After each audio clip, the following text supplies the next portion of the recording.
Hello guys, आज हम discuss करेंगे डीवीज लैब। तो इस स्टॉक पे एक बहुत ही बढ़िया अपॉर्चुनिटी मुझे लग रहा है। आपको ये स्टॉक खरीदना चाहिए कि नहीं, या फिर अगर आपके पास है तो इसको होल्ड करना चाहिए कि नहीं, सब कुछ डिस्कस करेंगे। बट हाँ, आपको अपना एनालिसिस भी करना है, राइट। तो सबसे पहले हम कंपनी का जो फाइनेंशियल्स है वो डिस्कस करेंगे। मतलब सबसे पहले कंपनी का बिजनेस डिस्कस करेंगे, उसके बाद फाइनेंशियल डिस्कस करेंगे एंड एंड में हम टेक्निकल डिस्कस करेंगे। बिकॉज टेक्निकल बहुत ज़्यादा इंपॉर्टेंट होता है अगर बिजनेस अच्छा होता है तब भी। बिकॉज अगर हम एक अच्छे कंपनी को ऊपर खरीद लेते हैं तो स्टॉक प्राइस नीचे ही आना है, राइट। तो सही जगह पे खरीदना है, सही कंपनी खरीदना है। तो सबसे पहले हम बिजनेस देखते हैं। तो ये जो कंपनी है डीवीज लैब, तो ये है एक अपना कौन से सेक्टर में, फार्मास्यूटिकल्स में, राइट। तो यहाँ पे हम थोड़ा सा कंपनी का अबाउट देख लेते हैं। तो यहाँ पे देखो, ये कंपनी मेनली बिजनेस है इनका manufacturing and exports of API. API क्या होता है? जो एक्टिव कंपाउंड होता है, जो कि आपका मेडिसिन में यूज़ होता है, क्रीम्स में यूज़ होता है, ठीक है। तो उन सभी चीज़ों को मैन्युफैक्चर करना एंड एक्सपोर्ट करना इनका काम है, राइट। एंड उसके बाद जो न्यूट्रास्यूटिकल होता है वो भी ये मैन्युफैक्चर एंड एक्सपोर्ट करता है। न्यूट्रास्यूटिकल क्या होता है? न्यूट्रास्यूटिकल होता है जो सप्लीमेंट होता है ना, जैसे कि विटामिन डी सप्लीमेंट हो गया, या फिर B12 हो गया, या फिर कोई भी मिनरल सप्लीमेंट, कोई विटामिन सप्लीमेंट, या फिर protein supplement, any kind of supplement को हम न्यूट्रास्यूटिकल कैटेगरी में डालते हैं, ठीक है। तो यहाँ पे आफ्टर दैट हम थोड़ा सा नीचे स्क्रॉल डाउन करते हैं तो यहाँ पे दिखेगा हमको, तो नीचे हमको रेवेन्यू ब्रेकअप देखने को मिलेगा, जहाँ पे 98% रेवेन्यू सेल्स से आता है, राइट, जो कि बढ़िया चीज़ है। एंड आफ्टर दैट हम यहाँ पे नीचे देखते हैं तो जियोग्राफिकल स्प्लिट देख लेते हैं। तो देखो FY22 में जो जितना भी सेल हुआ था उसमें से 90% सेल्स एक्सपोर्ट से आया था, जो कि बहुत ही अमेजिंग चीज़ है। यहाँ पे कंपनी का जो एक्सपोर्ट बिजनेस है वो बहुत ही बढ़िया देखने को मिल रहा है। एंड यहाँ पे मेन कहाँ पे एक्सपोर्ट होता है वो देखो, यूरोप में 33%, नॉर्थ अमेरिका पे 44%, एशिया पे 9%, रेस्ट ऑफ द वर्ल्ड पे 4% एंड डोमेस्टिक में 10% होता है। मतलब इंडिया में 10% अपना जो बिजनेस है वो चलता है, राइट। तो बिजनेस में तो सब कुछ बहुत ही बढ़िया लग रहा है। तो हम कंपनी का जो फाइनेंशियल है वो देख लेते हैं। तो देखो, कंपनी का free cash flow continuously positive में है। प्रीसीडिंग ईयर का, 3 ईयर का, 5 ईयर का हमेशा पॉजिटिव में ही रहता है। तो फ्री कैश फ्लो क्यों इंपॉर्टेंट होता है ये मैं आपको शॉर्ट में एक्सप्लेन कर देता हूं।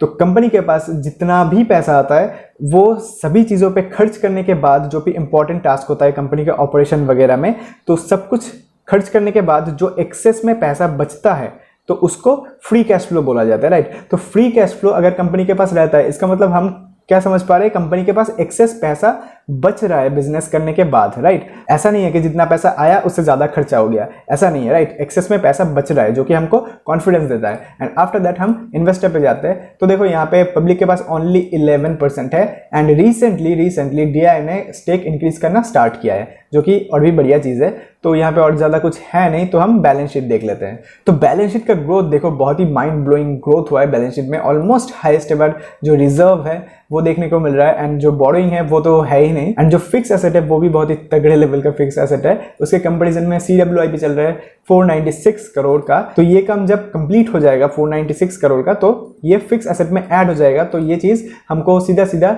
रेवेन्यू ग्रोथ एंड जो नेट प्रॉफिट ग्रोथ है उसमें रिफ्लेक्ट होते हुए दिख जाएगा, राइट। तो P&L स्टेटमेंट में कंपनी का जो रेवेन्यू है वो कंटिन्यूअसली ग्रो होता दिख रहा है। बट यहाँ पे रिसेंट ईयर पे थोड़ा सा डिप देखने को हमें मिल रहा है। बट इसमें कोई टेंशन लेने वाली बात नहीं है, बिकॉज जो फार्मास्यूटिकल इंडस्ट्री है वहां पे कंटिन्यूअसली ग्रो होना ही है। बिकॉज आजकल लोग जितना खाना खाते हैं उससे ज्यादा मेडिसिन खाते हैं, राइट।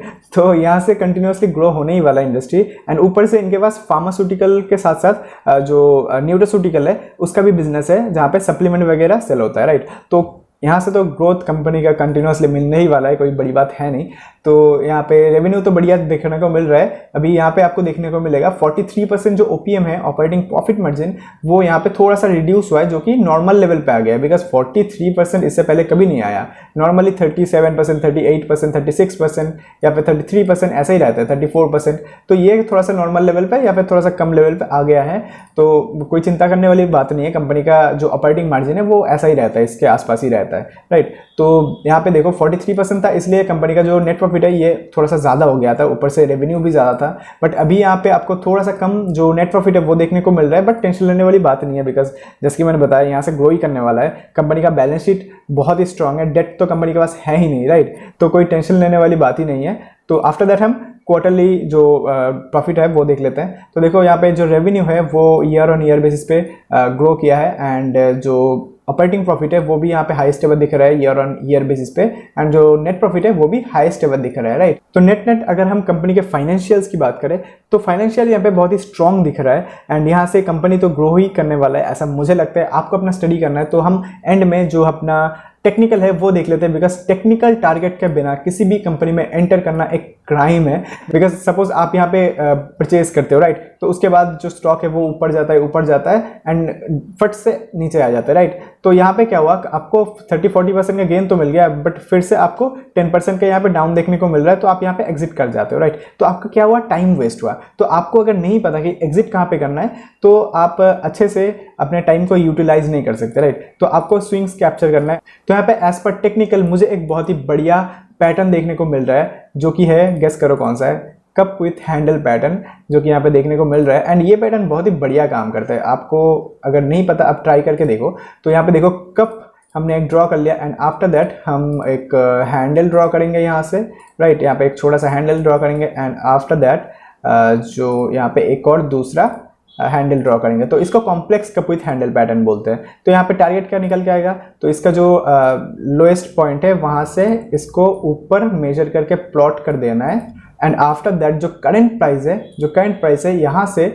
जो टारगेट है वहाँ तक 41% का गेन दिख रहा है। आपको अपने रिसर्च करना है, एंड आपको हमारे चैनल पे जाके दूसरे वीडियोस भी चेकआउट करना है, बिकॉज हमने यहाँ पे बहुत सारे अमेजिंग वीडियोस डिस्कस किया है, जहाँ पे मल्टी बैगर एंड नीचे भी एक मल्टी बैगर डिस्कस किया है। एंड यहाँ पे देखो 100% gain, 50% gain, 42% gain, 40% gain, 80% gain, ऐसे बहुत सारे कंपनीज हमने डिस्कस किया है। तो जाओ जाके दूसरे वीडियोस को चेकआउट करो, सीखो, अच्छे से सीख के समझ के काम करो, बिकॉज स्टॉक मार्केट में पेशेंस इंपॉर्टेंट होता है। जिनको लगता है हम 25 दिन में पैसा डबल कर लेंगे, ऐसा नहीं होता। अगर होता भी है तो मुझे नहीं आता, राइट। तो फिर मिलते हैं अगली वीडियो में, तक के लिए बाय बाय।